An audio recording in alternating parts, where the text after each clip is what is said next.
we talked about yesterday how Lithuania may not be seen as a maritime country or a maritime nation by authorities in Vilnius, because Vilnius is far away from Klaipėda.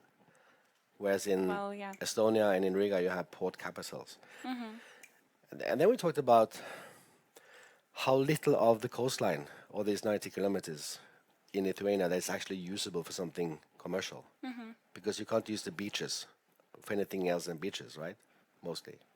Yes. And then we ended up saying that the only commercial part of the coastline is actually the port of Klaipėda. The port. That's very important part. It's a very important Lithuania. Part. Yeah, because that's what makes you a sort of a maritime country anyway, right?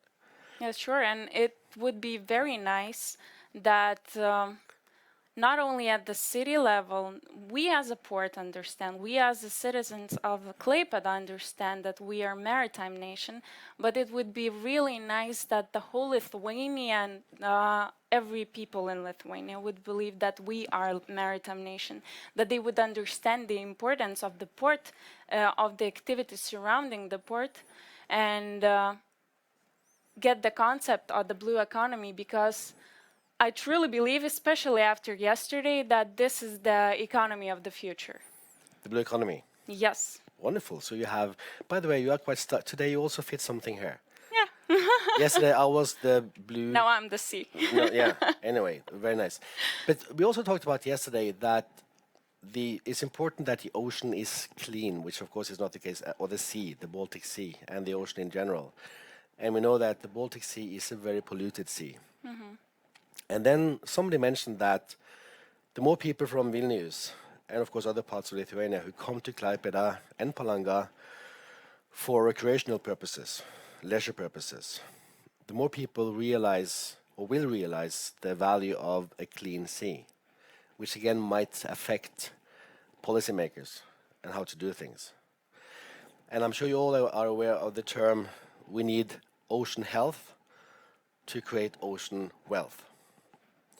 So today we are going to look more into what the sea can produce in terms of seafood production and seafood trade. And again, trade is about the port. Yes, of course. It's all connected. Yeah. And I guess you don't know how much of fisheries is going through the port, but it's a big quantity. Yes, of course. The port activity is in many ways connected to the fisheries industry. So. And Mr. Ambassador, Your Excellency from Norway, I don't know if you know in your head right now how much fish is coming from Norway to Lithuania in tons or value or whatever, but it's a lot.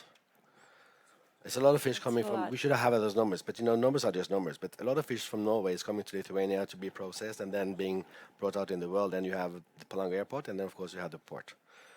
Strong ties between Norway and Lithuania. But anyway, let's turn to today's topic of seafood. But yeah, before we do that, there was something we talked about yesterday, that when we started this conference, that Klaipėda has made a very bold move since last year's conference, the first Klaipėda Manifesto. So the first Klaipėda Manifesto conference 1 year ago has manifested itself, so to speak, in this one. This is a press release we showed also yesterday. And in this press release it says that Klaipėda looks to position itself as the blue economy capital of the Baltics. And then my perhaps rhetoric question to you is, after what you heard and saw yesterday, do you think that's possible? Well, I truly do. Really do. And I believe that Klaipėda municipality and Port of Klaipėda already made huge steps to become this capital of blue economy. So if the municipality of Klaipėda and the Port of Klaipėda are doing those big steps, what else does it take to make this manifest come through? Well, it's very important to believe at the nation, at the national level, because it's not only about the city of Klaipėda. It's more about the whole Lithuania. So then it's good to have that we have the Ministry of Agriculture with us today.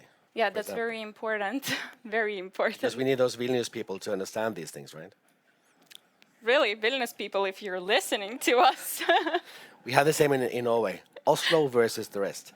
But now it's time for me to introduce today's topic, which is the seafood trade and production, which is what we are going to talk about today. This is a seafood forum day, whereas yesterday was about everything else. Now, seafood production is in required quantities is facing increasing pressure, as we all know, due to reasons such as rising population, increasing demand, overfishing, the landing of bycatch, climate change, related biodiversity changes, extinction of species, and others. We all know this. We read it in the papers, we watch television, we hear the bad news, and we try not to worry too much about it, I guess, because there's not so much we can do, each and one of us, perhaps. It's clear that the large portion of industrial fishing activity as currently practiced does not meet the standards of the blue economy, which we talked about yesterday. Many species are currently fished at unsustainable rates. Marine ecosystems are being degraded. Threatened species are being negatively impacted, and the climate footprint of much of the industry is high relative to the protein generated from lower trophic level sources. The EU, which you are part of, and which Norway is not part of, but we are still here. The EU is the sixth largest producer of fishery and aquaculture products behind China, Indonesia, India, Vietnam, and Peru. And the EU covers around 3% of the global production. This is in accordance with the Blue Economy Report 2022 made by Dovidavičius that we saw yesterday. Now, about seafood in general, the EU self-sufficiency in seafood products is around 30%. 30%. So in other words, EU countries consume more than 3 times more than they produce. Thus, the processing and distribution sectors are very dependent on global fish markets and the functioning of global fish markets and, of course, of trade. Unregulated fishing activities are responsible for the loss of between 11 and 26 million tons of fish each year.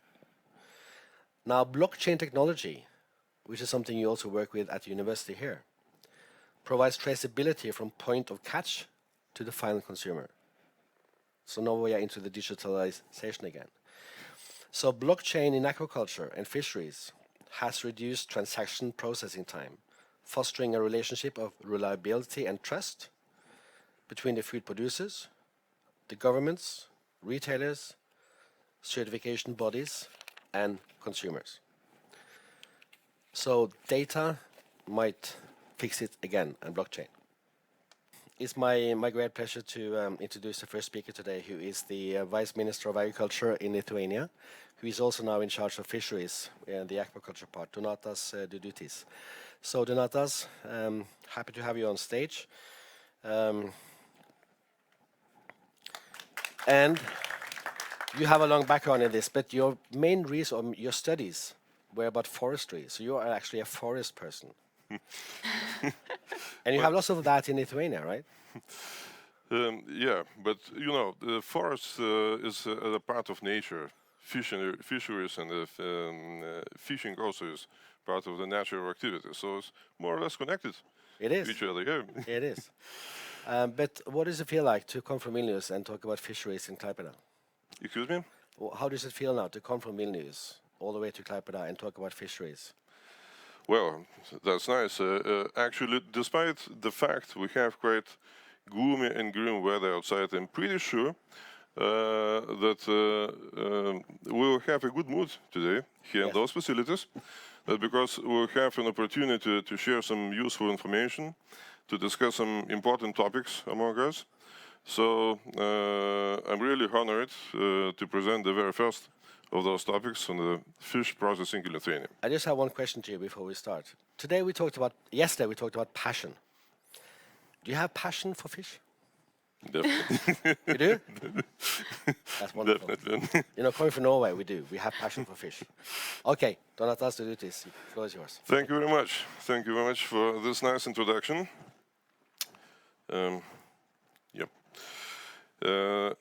As I mentioned before, I am ready to present the first topic, fish processing and seafood sector in Lithuania.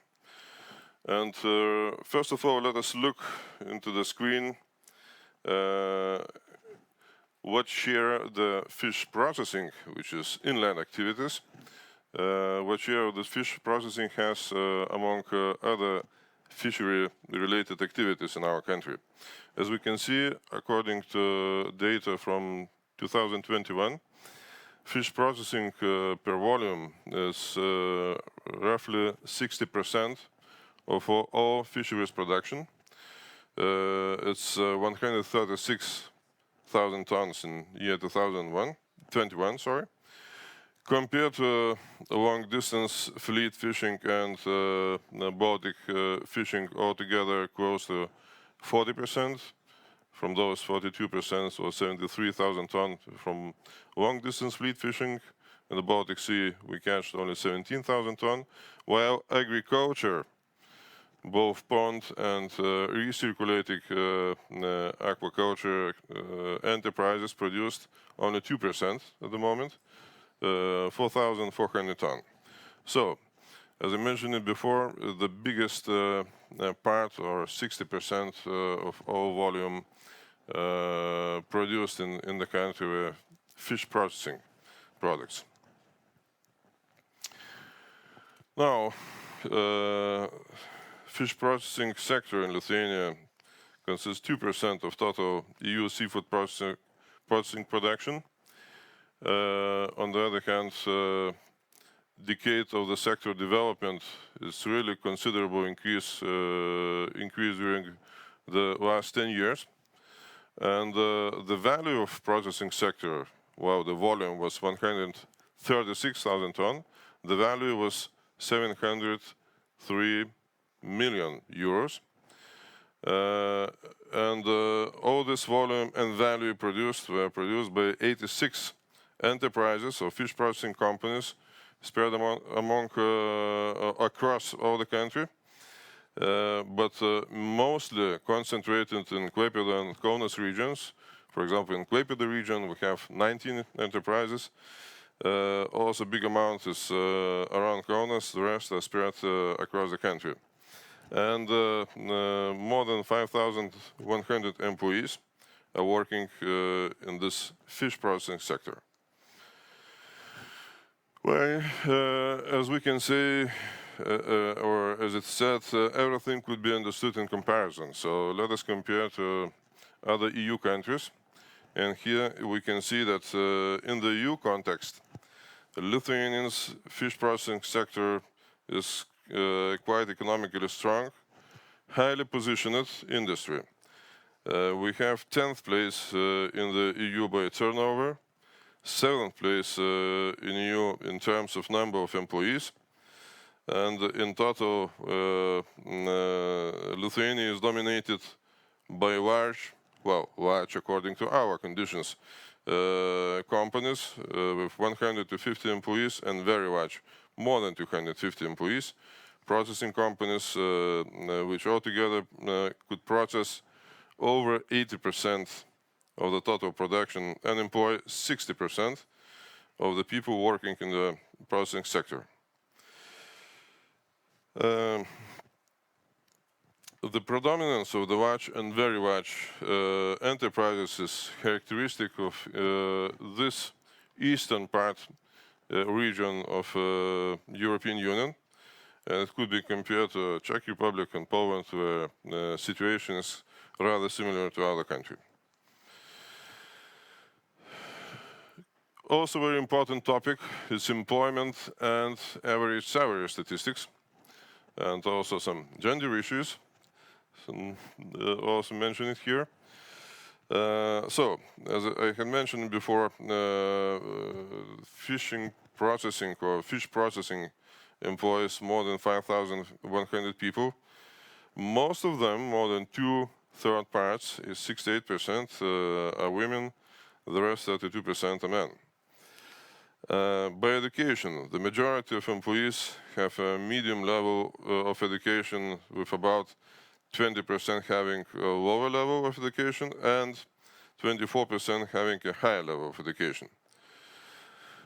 Salaries, wages. The average annual wage paid in the processing sector in our country is similar to Poland and Czech Republic, also Estonia, and most westernmost country of EU, Portugal.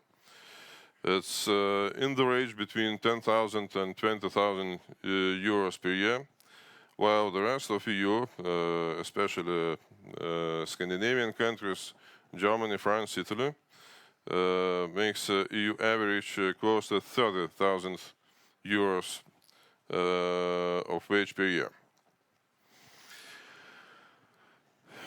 Volume and value of produced and retailed seafood production during 5 years period, including 2017-2021, the average figures.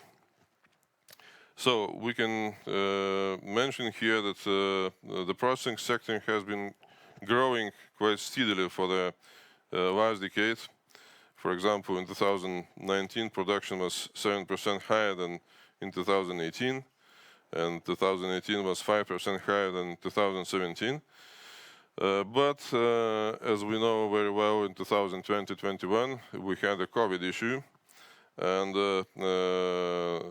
this also had an impact on the production. We can see, especially in 2020, due to broken supply and delivery chains of raw materials, a temporary broken supply.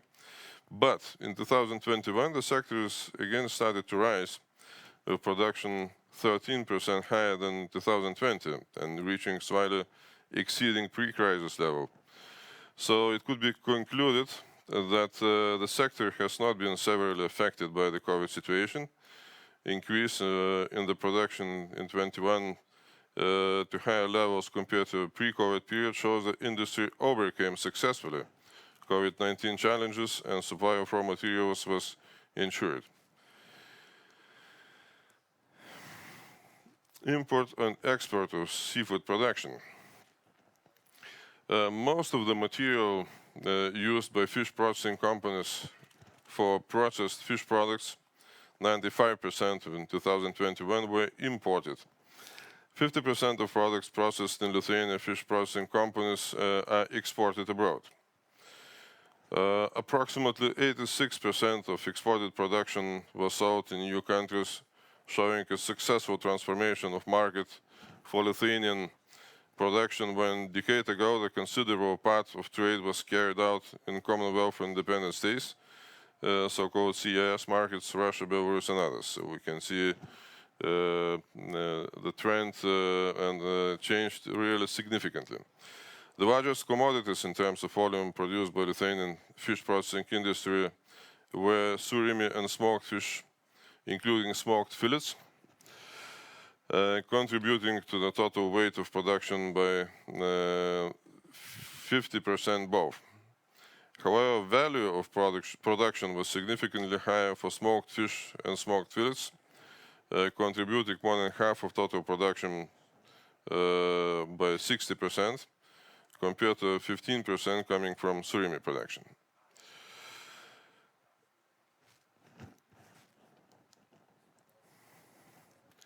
Import and export of seafood production. So we can see that Lithuania maintains a positive trade balance in fish and fish products, with exports consistently exceeding imports. And for example, in 2021, the value of export was more than 600 million euros, almost 79 million euros higher than imports, and the volumes of exports reached more than 130,000 tons. Seafood trade with Nordic countries. Imports.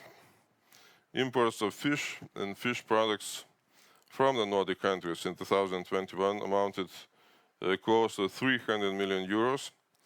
12% or more than 30 million euros more than in 2020, but a bit less than in 2017.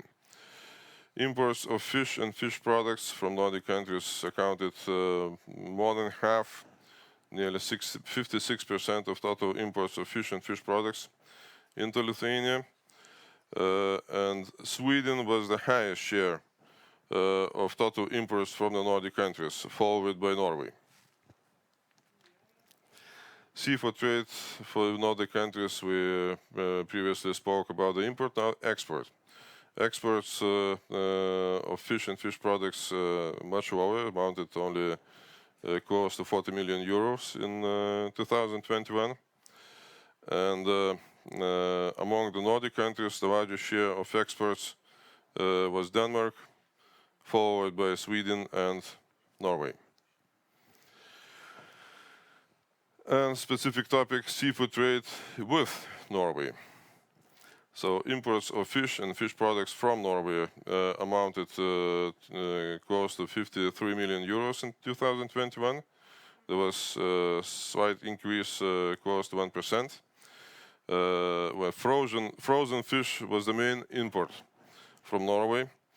And exports of fish and fish products to Norway amounted, again, much lower level, just close to 10 million euros.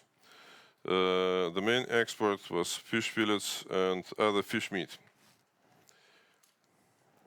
And finally, possibilities and challenges of fish processing in Lithuania. So the possibilities, among the possibilities, are considerable amount of freshwater resources and access to it.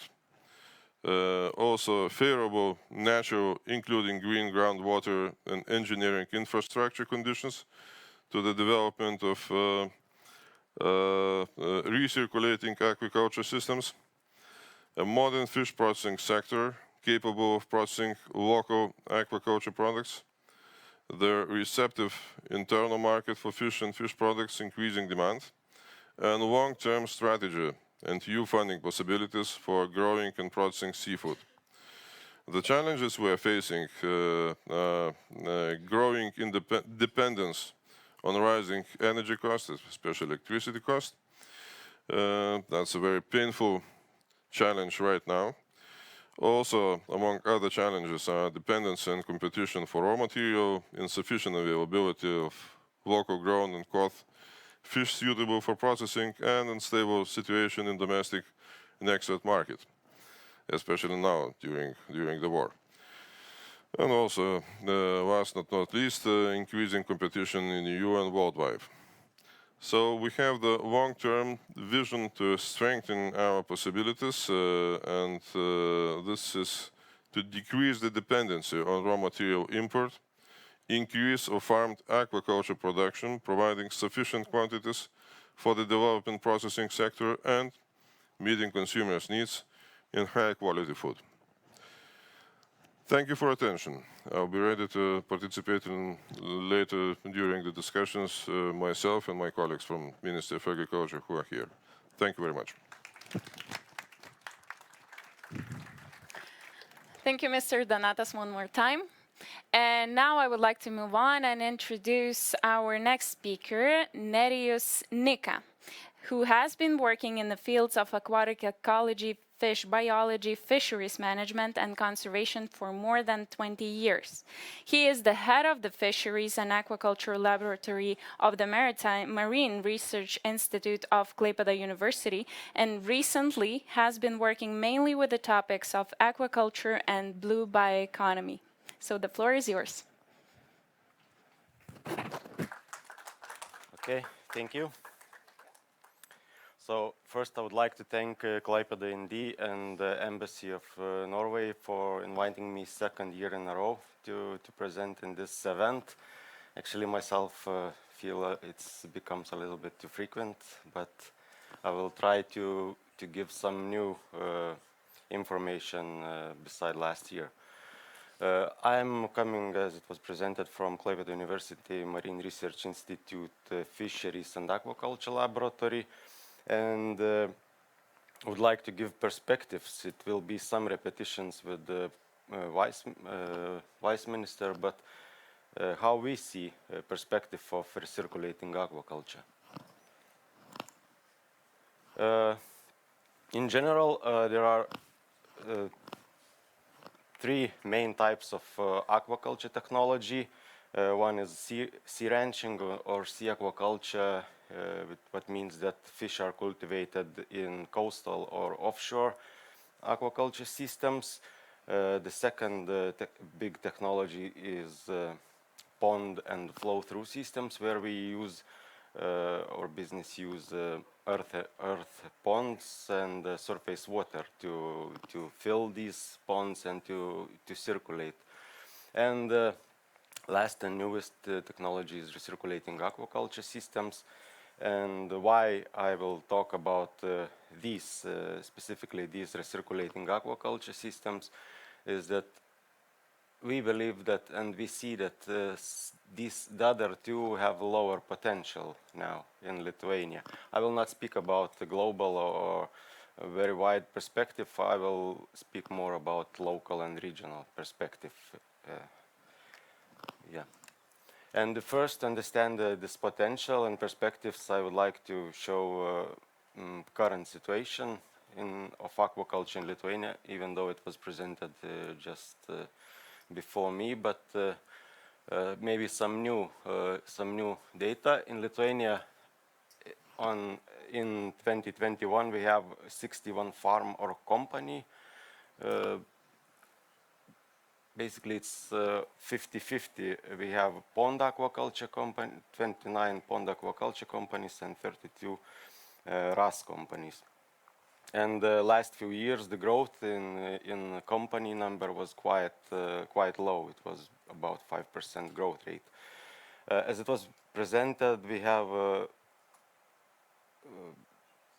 I would say, not big amount of employees in the sector, and it's not changing quite some years.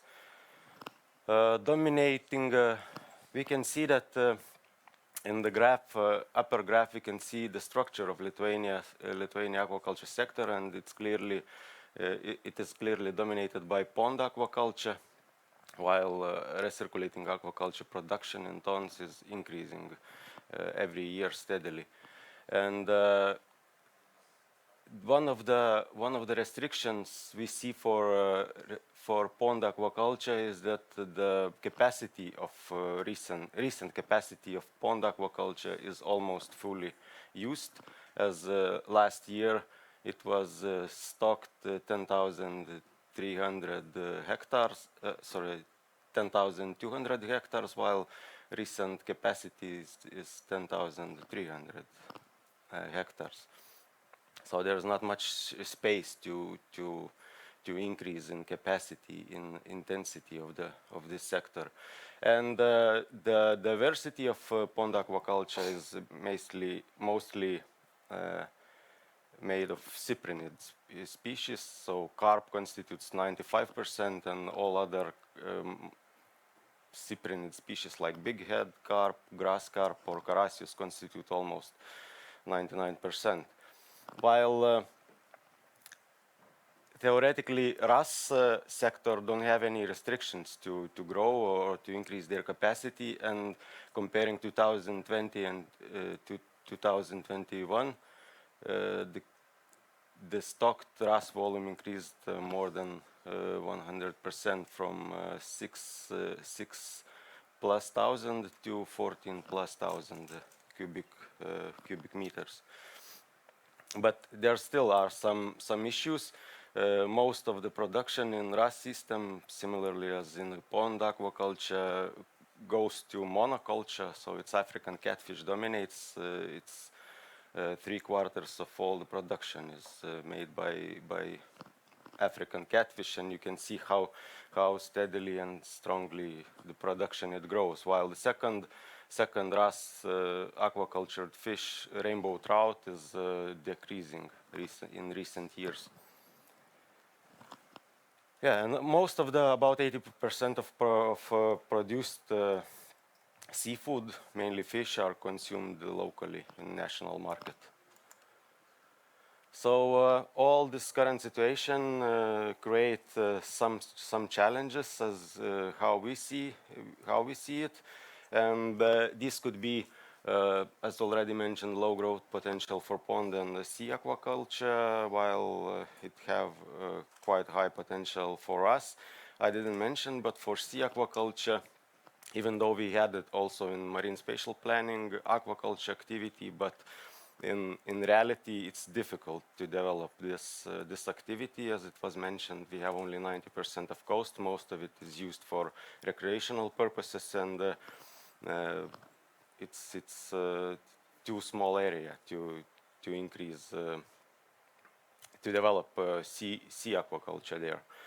Also, there is a slow growth in scale and also quite slow use of innovations in the sector. It is related to certain lack of know-how and expertise. This is also related with the lack of qualified specialists. All new companies are coming or interested in investment into aquaculture sector. First question and the first demand is qualified specialists, of course, and there is some lack of this component for aquaculture development. There are also short value chains which create quite low added value, and it is also very tightly related with the low diversity of cultured species. And in Lithuania, we produce only freshwater aquaculture, which is it is known that freshwater species create lower added value than marine species. And what we need for growth of our sector, we think that it needs to be clear long-term vision. We need qualified specialists, technology development, and higher added value. And very shortly about all these parts. So about training aquaculture specialists, so we are trying to do this in our university, in Klaipėda University, while in Lithuania we have several education institutions like Vytautas Magnus University, also professional training center in Šilutė, who have specific facility to train aquaculture specialists. But I will not talk about competitors, I just will tell you shortly about the Klaipėda University achievements. So in 2019 we updated the study program into biology and marine biotechnology, where students also can study aquaculture, and we are doing quite good. So last 2 years we are having 19 students into our program, and hopefully in the future we will be able to prepare some aquaculture specialists for the sector development.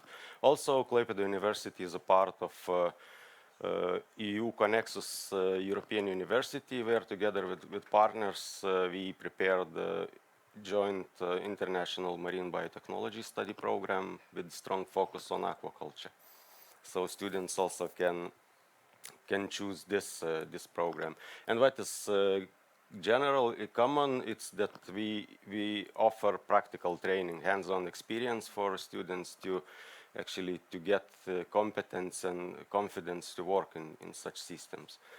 And actually very strongly we are supported by Interreg South Baltic project Aquavip, where we are doing different training events like summer schools or courses, or next week we will have a fish parasitology practical training for our students or for external participants.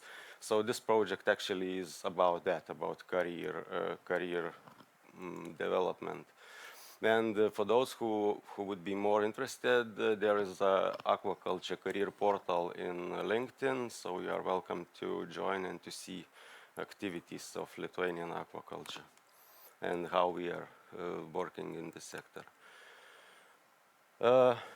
During our Klaipėda summer school last year, we did some questionnaire and we got 22 respondents, and we tried to find out how young specialists see the career in aquaculture sector. So mostly it were Lithuanians and German students, and they were beginners, most of them. So looking into what sector they see as the most potential, mostly they are seeing this recirculating aquaculture, thinking that it benefit environmental sustainability, and asking how they see the possibility to get a job or to do career in aquaculture sector. Actually, most of them were quite pessimistic or negative about this. So we need to think in this direction. The other part is technology development. Last year I told you more about this. Just very shortly, our main R&D topics are shrimp cultivation technology, saltwater RAS from brackish water to use of geothermal water, and aquaponics. And two examples of let's say, shrimp aquaculture technology development or optimization, how we understand it. So we did 4 trials. So you can see first and the third trial, we reached our target size of 25 gram individual weight in first time in 5 months, the second time in 4 months, and last our trial completed this spring. We reached target size in 3 months. So that's how we see how we can help for business to perform better. Yeah, and the other example is we did first initial experiment with our local geothermal waters, and we used it to saline water, and we were growing rainbow trout in this water. And the main results are in 3 months that we didn't find any positive effect on growth. We didn't find it's good. We didn't find any bioaccumulation of microelements, including heavy metals. But what we did find, actually, it's better taste. So it is known actually for some time that the same species grown in saline or salted water have better taste and smell. So this was also the case comparing freshwater system with the Baltic water and diluted geothermal water. And the final thing, creating higher added value, we see it as to implement more circular economy principles. It is use of processing and production waste, which is actually moving to good direction in Lithuania. When 10 years ago processing waste were a problem, now it's a resource. Also aquaponics, we are also working in this and developing this testing system in our facility. The other higher added value creation way is the blue biotechnology, and here I just want to show a very nice example from Icelandic company who were cod fishery company, but now they are producing a very innovative product for wound healing from fish skin. And last thing, new products, new markets, new consumers, traditions. So now in Lithuania we have African catfish, but 10-15 years ago it was not known species, and companies who started this business often bankrupted because there were no traditions to use this species. Now we have quite innovative high-end products like different fillets,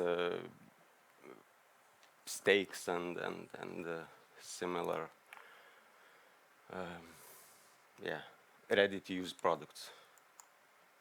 So thank you for your attention, and I also would like to use the possibility and to invite you on 25th and 26th of October to Klaipėda. We will have an innovative aquaculture forum as a final event of Aquavit project. So follow the news and register. Thank you.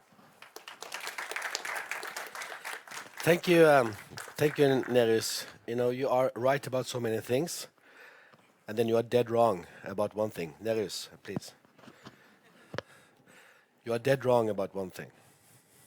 What do you think that is? What do you think he's dead wrong about? Come on. Energetic prices. No. You said there was too often to come and present every year. Do you think so? Too rare. I don't think so. This was so exciting. I saw you last year. Most people did who were here. But this is so interesting. And the way you do talent recruitment, and now the last thing about packaging and seafood, I think it's amazing. And I think it's interesting to see how it develops. And of course, your point is that you probably don't have enough new things to tell every year. But you know, it's not the same people every year. So just next year, you will come back. And I will tell you one thing. You know, I don't know anything about anything, right? I'm just one who knows a little bit about a lot. That's what I do. You know a lot about something here. Yeah. But I was actually attending a panel debate during what we call Arendalsuka in Norway, which is a week based on something they do in Sweden, where we have lots of NGOs and companies and authorities meeting in a town called Arendal. And Deloitte has something called EDGE all over the world. And Deloitte EDGE in Norway, they organized different seminars. One of them was called Can We Eat the Planet Healthy? It sounds a bit different in Norwegian, but can we eat the planet healthy? You might know that there's an organization called EAT, set up by Gunhild Stordalen, the ex-wife of Petter Stordalen, the hotel guy in Norway. They were there. Hub for Ocean was there, and also some others. And I was there. And my take on that was from a seafood perspective to say that if we're going to eat the planet healthy, we have to start to eat more seafood and less meat. We have to get rid of burping cows. You know, agriculture stands for 40% of global greenhouse gases. Shipping that I work with is only 2.8%. Airline is only 2.8%. Agriculture is 40%, and burping cows and what they emit is killing us. So we need to eat less meat and more fish. And that's why what you are doing is so important, and also what we do in Norway, of course. But that's also why we have to get ready to adapt new eating habits. So all in all, then that's what I was talking about. Yeah, There's a lot. What? Yeah, just to contribute. Do you know which country eat most, have highest seafood consumption per capita? Japan. Yes. Yes. And the same country have a longest life expectancy. Yes, but be careful now, because at least 2 people in this room have read a book about that, saying that yes, food is one part of it, but there's something else connecting people together. But food is important. In Okinawa, they live until they're 115 years old. There are 5 blue zones in the world where they live long. Until now, people believed it was because of nutrition, but now we see that it's more complex than that. It's also about belonging to your society, but it's very interesting. So anyway, you got the point now, right? Prepare yourself for next year, Nerijus. Okay, thank you. Thank you.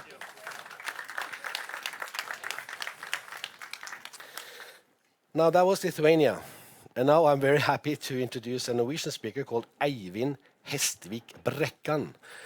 I don't know if your name comes up here, because, you know, to non-Norwegian speaking people, Eivind Hestvik Brækkan is an impossible name for Lithuanians to pronounce, Eivind.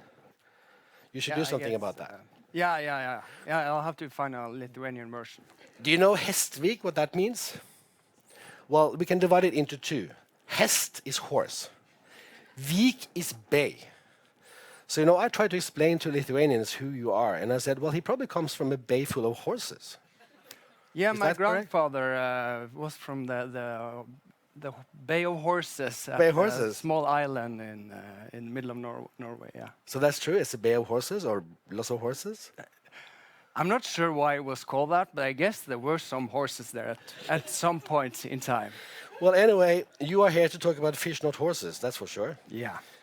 And you have a master's degree in economics and a PhD in market analysis from University of Tromsø. And just so you know, Tromsø is far north in Norway, not the northernmost, but far north. And the university has learned about branding, right? So you call yourself the Arctic University. And you have previously worked as an associate professor in economics and aquaculture economics at the university in Tromsø. You have been at the Norwegian Seafood Council since 2020. And just so you know, and I don't know if you will speak about that, but we have different seafood bodies in Norway, seafood and fisheries. Perhaps you can give an overview. Yeah, I'll have a quick... Yes, thank you. And where you now are a seafood analyst. Your main responsibility is for whitefish and conventional products. And your area of expertise include trade flows, that's very important, compared with the port, market analysis, and the classics of supply and demand. Of course. The floor is yours. Thank you. Thank you for inviting me. It's really great to be here. And trade flows is a key topic for what I'm going to talk about today. But first, quickly, just introduce you. What is the Norwegian Seafood Council, where I work? And then we'll have a quick look at the Norwegian seafood exports. And then we'll dive deeper into Lithuanian seafood trade flows. I thought that would be interesting to look at since we're here. And dive into some of the most valuable species. And to wrap it up, take a look at what the world looks like today and what lies ahead. So first, what is the Norwegian Seafood Council? We're a marketing organization, and our goal is to increase the value of Norwegian seafood. And to do that, we work with different topics like market access, very important, market insight, which is what I do, and of course, PR and marketing. We market the Norwegian seafood in many different countries all over the world. And it's a public company, and it's funded by an export fee on Norwegian seafood exports. So that's where we get our funds to do our work. So let's get started. Have a quick look at Norwegian seafood exports. Here's the export value in million euros since 1988 until today. And you see here quite clearly there's been a huge growth. We were at 12 billion euros last year. And of course, the red one here, or pink, orange, it's salmon. Salmon is the driving force that has contributed to this massive growth. And other species are, yeah, they're growing, but it's more stable. When it's not farmed, there's a limit to how much more you can fish. And there's, yeah, of course, we produce a lot more than we can eat ourselves. So where do we export all this seafood? We export to more than 140 countries all over the world. And here we see the top 20. Other countries, yeah, 16%. But we see here, actually, Lithuania is in the top 20, number 14, 15. So this shows, and especially when we consider the population of Lithuania is much smaller than all of these other countries ahead of you, that Lithuania is a very important buyer of Norwegian seafood. And I can get you the exact number later if I dive into these numbers. So now that's our cue to dive into Lithuanian seafood trade. So what do you import into Lithuania? I split the import values in the last 12 months here in the different species, and you see salmon by far the biggest one. And then you got other fish. These are everything else just aggregated about the same level, but species number 2, the second single biggest species in value is cod, and then you got herring as number 3. And as the wise minister previously presented and told, there's a lot of processing. So a lot of this fish is being processed and then exported to other markets. So let's have a look at exports. Salmon still by far the biggest one. You got other white fish there, which is mostly surimi, and that's the difficulty with trade statistics. It just says it's other white fish, so I cannot really tell you anything more about the actual species used. But we see here cod is the second biggest species that we can identify, and then herring number 3 and other fish, quite a lot of that as well. So today I thought I will focus on salmon and cod, partly because these are the big ones, and also because, yeah, there's a lot of Norwegian fish coming to Lithuania. So let's have a closer look. Let's start with cod. Where do the cod imports into Lithuania come from? And here I'm using trade statistics, and I've estimated that Norway and Russia are by far the biggest suppliers of cod into Lithuania. But the problem with these trade statistics is that it is not always correct. You can have imports from Norway, but it might be Russian fish that has been landed in Norway and then exported to Lithuania. So I very recently learned that I probably overestimated the Norwegian levels and underestimated the Russian levels a bit here. So that's a continuing, never-ending process to try to get good estimates here. But just let's have a quick look here. Before COVID, you saw a decline, and then COVID hit the world. There was less fish going to China, more going to European processing countries, and you see the increase in the last 2 years, both from Norway and from Russia to Lithuania. And this is mostly imported as frozen whole cod, and then processed and being exported mostly as frozen fillets, but also some chilled, refreshed fillets into different markets. So where does this go when it's exported from Lithuania? And this is actually quite remarkable. There's a huge diversity in the number of markets that you send your cod fillets. Denmark is the biggest. You got Germany, Norway, Belgium, Sweden, and way too many countries to actually be able to dive deep into each and every one of them. But the big picture is very diverse. You're not vulnerable to one specific country here when it comes to demand. And I know China probably, I would say, is the biggest competitor. And the latest news from China is they're still doing pretty hard policies on COVID, so they're not back to full capacity yet. So there's still less volumes of frozen fillets coming out of China to Europe compared to before COVID. But we'll just have to wait and see how long that lasts and if they will come back to pre-COVID levels. But okay, let's move on to salmon then. And here, no surprise here, I guess, Norway by far the biggest supplier of salmon to Lithuania.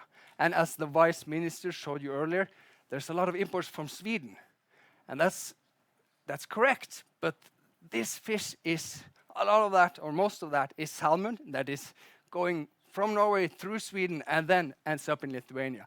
So Norway by far the biggest supplier of salmon, and that's mostly fresh whole, a little bit of frozen from Chile, some wild sockeye from the US, but your main supplier is Norway.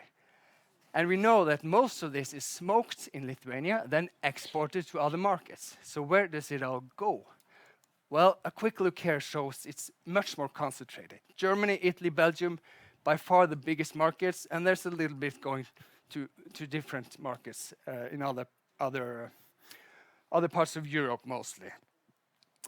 So let's have a quick look at these three biggest markets and try to see, well, what are your competitors doing here? How are things evolving? So I've looked at smoked salmon imports to Germany first, and you see Poland is the biggest supplier to Germany. You're number 2, and then you got some others with lower volumes. And you see a trend here, it's going down. And that's one of the mysteries. I have not been able to find the answer for why this is happening. So if you know, please come and tell me afterwards. But you see Poland is quite a bit larger than Lithuania. What about Italy? Poland's still the biggest one. You're still number 2, but you see a huge growth, both from Poland and yourselves in the last few years. And that's also what we see ourselves. Lot more fish, salmon coming into Italy, and this has been going on for several years. So it's a huge boost going on there in Italy. And then at last, Belgium. Actually, here you're the biggest supplier. There was a big drop during COVID.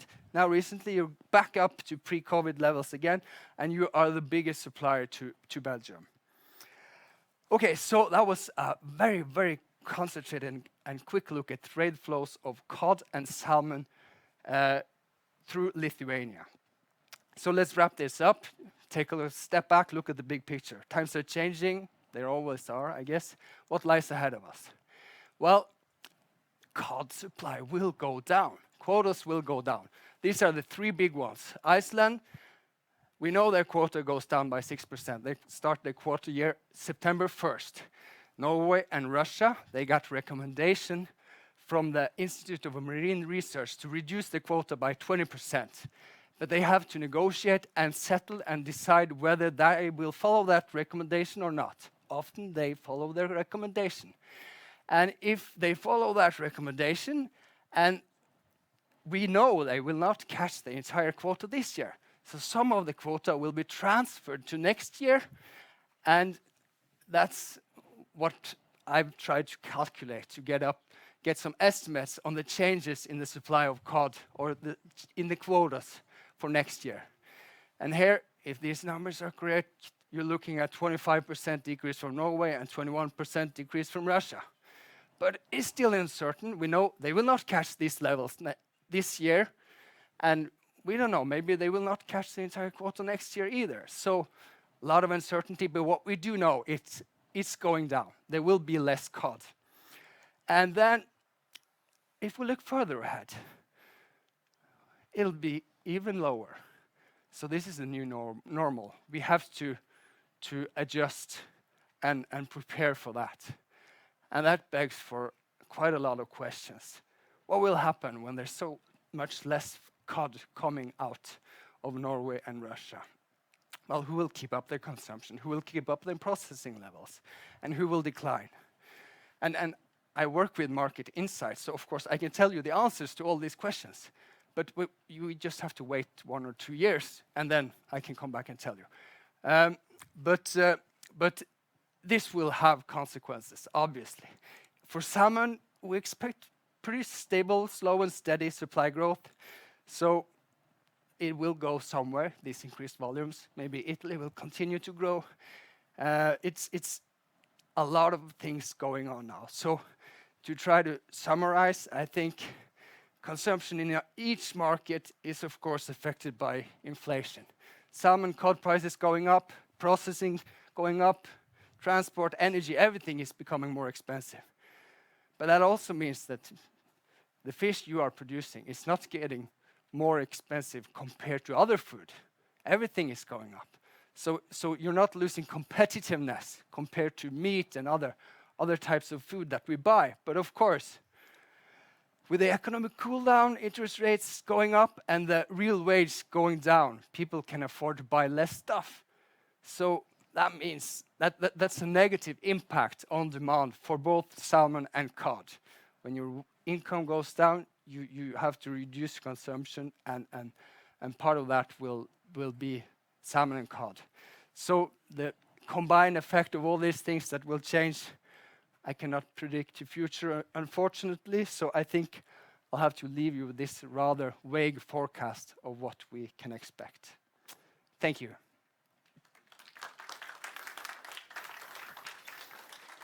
Thank you. That was very interesting presentation. I hope that you will come back next year to, to check if the forecast was correct. Yeah.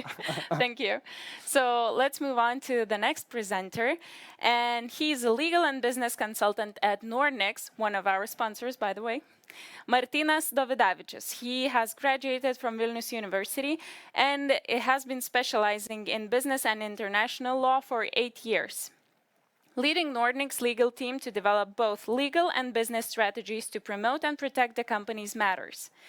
The goal of his presentation is to introduce every one of you to the cold chain system as well as actions trying to improve it. And I really liked it that you wrote us a slogan that although the cold storage has its own challenges, but if there is a way, Nordnix shall find the solution. So the floor is yours. Thank you, Simona. Hello, everybody. I would like to start by thanking the organizers for having us here for this amazing event. We were here yesterday on a lot of amazing speakers.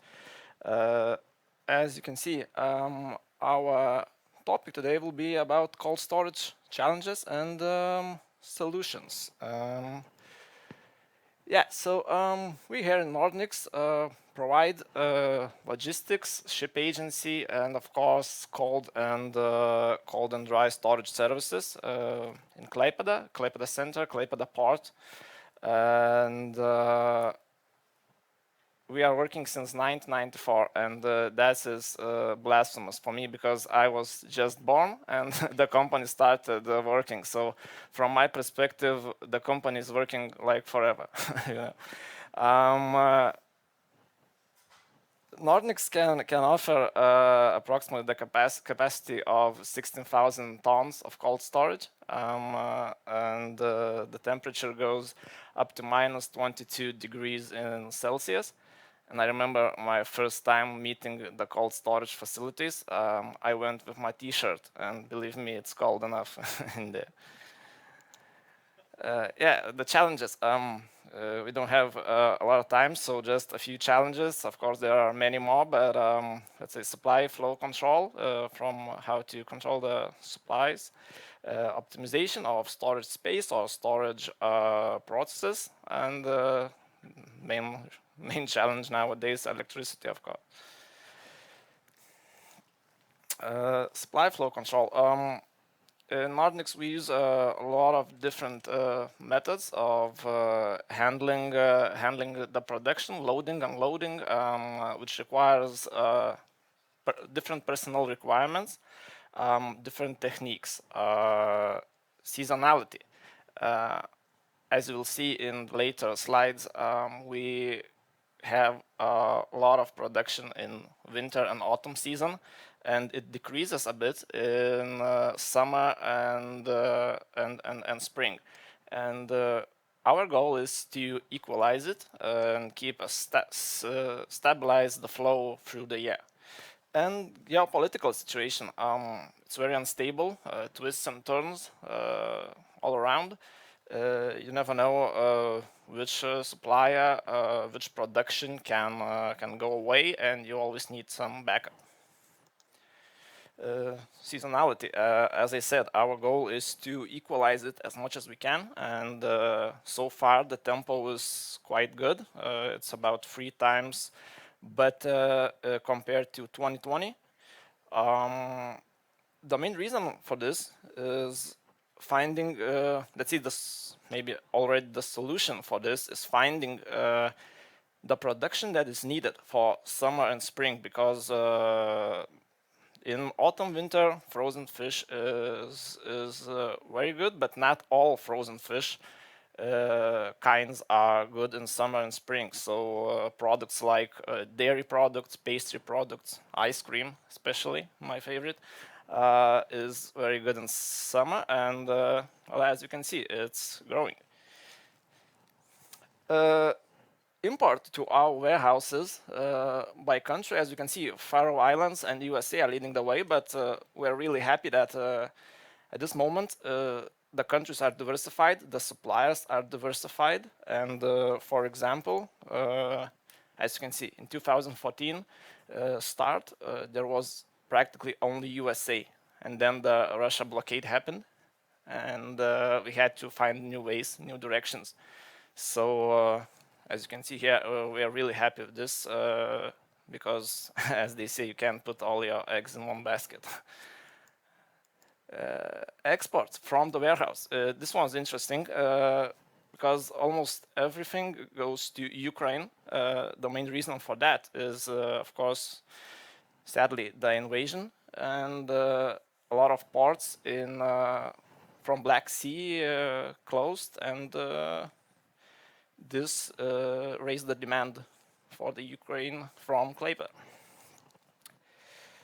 Yeah, so the solutions, as I said, the production rotation to get it faster and issue it faster, so the rotation never stops. Seasonality elimination, if you can go stable through the year, it's great. Better communication, suppliers, between employees, of course, it's better communication is better for almost every topic, but it's pretty important. And always search for new areas for import and export, because like we showed from the 2014 slide, you never know what's going to happen. Optimization of storage space or processes.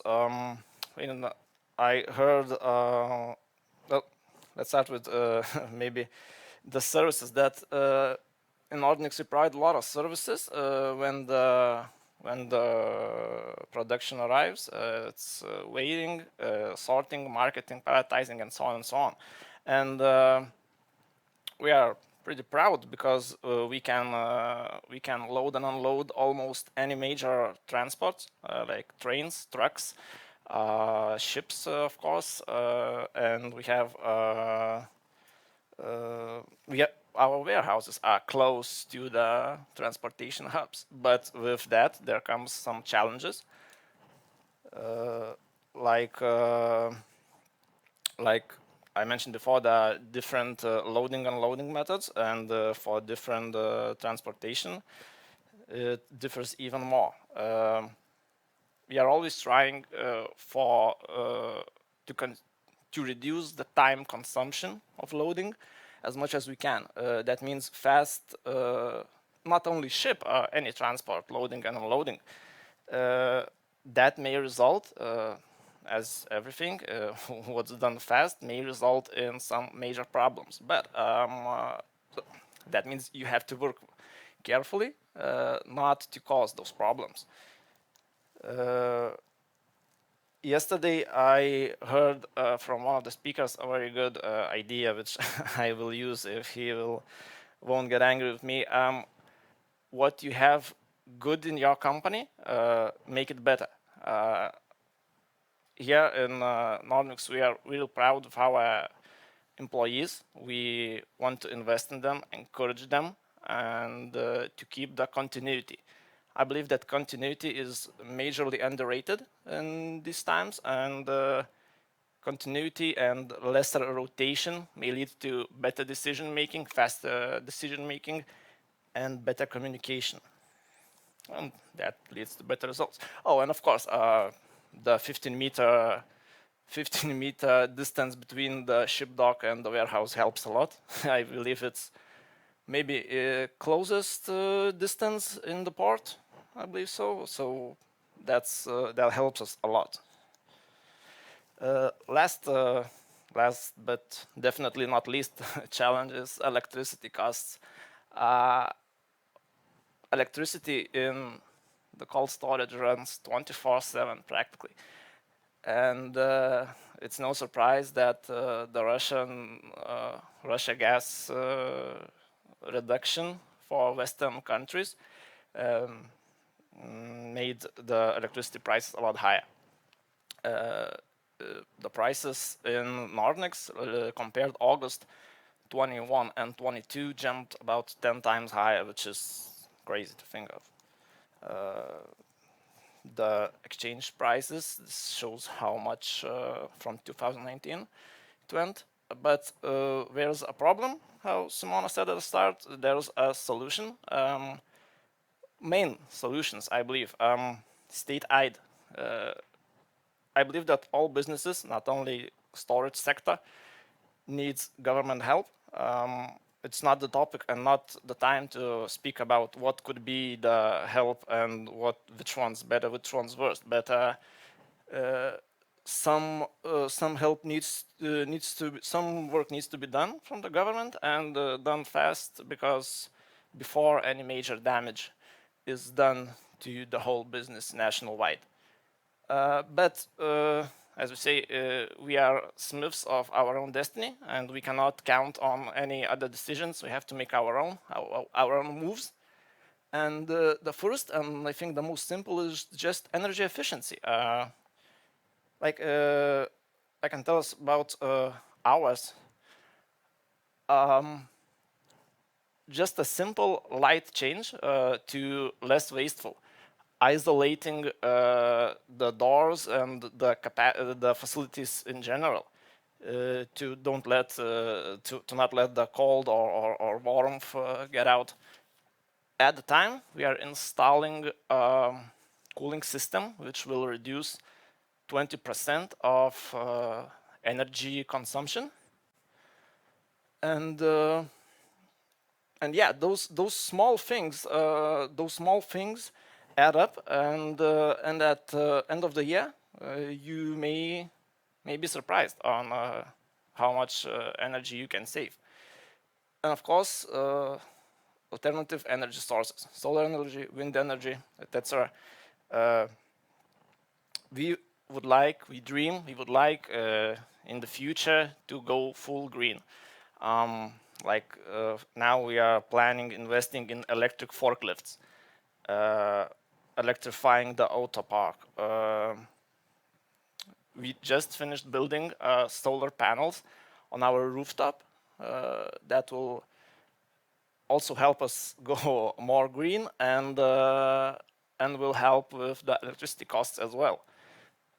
In the upcoming year, we are planning on building and finishing a 90 megawatt solar energy park, and all that, I believe, also will help us in the near future and as well in the long distance.